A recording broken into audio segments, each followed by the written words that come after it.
Good afternoon, Dylan with Huntsville Guns. Was enjoying my afternoon coffee when a customer called and asked if he could drop off a project. It's one of those that we haven't covered on the channel yet, but is a very, very common task in gunsmithing. So I figured I'd give y'all kind of a sneak peek at how that goes.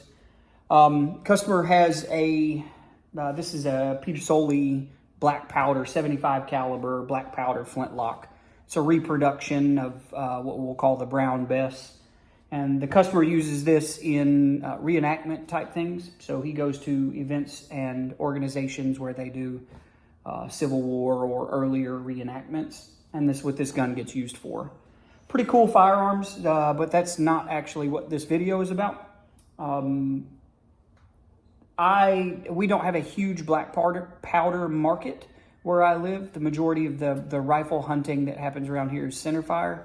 And then we have a muzzleloader season, but Texas does not have a requirement to use like a flintlock or a traditional muzzleloader season. And so people use more modern firearms to do that. I don't see a lot of these, but I see a lot of this problem. So the customer loaned his firearm to another person who does reenactments. And then when he got it back, this is how it was returned to him. So on the back of the barrel tang, right here, you have we'll call it a barrel screw. So this is basically holding the rear tang material into the stock. And as you can probably tell, hard to film, this thing's like 4 feet long for one. But the screw slot is hourglass shaped instead of having two parallel sides. So what happened is somebody tried to disassemble this, and the screw was probably not a very deep slot to begin with. And so they wallered and did one of these trying to get it to come out. Instead of having parallel sides, now we have kind of hourglass shaped. Really difficult to remove a slot head screw when it's in that condition. So had a conversation with the customer. These are reproduction guns, and so parts are still widely available, very easy to get a hold of.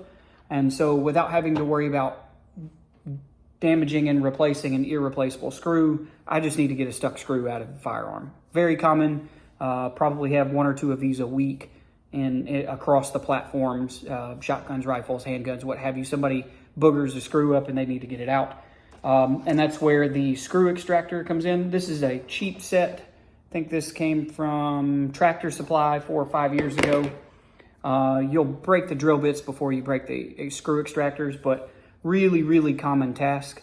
If I could give you a bit of advice when using screw extractors, the more rigid your setup is, the better your results are going to be. And by that I mean, if we take this action and hold it in a vise, and then use the quill of, say, a drill press or a milling machine to hold the drill bit, we drill the hole, it gets much more straight hole instead of getting oblong or wallered. But also, if you put the screw extractor in the quill, you can use the quill to hold downward pressure while you turn, instead of using like a tap wrench or kind of configuring or bubbaing a way.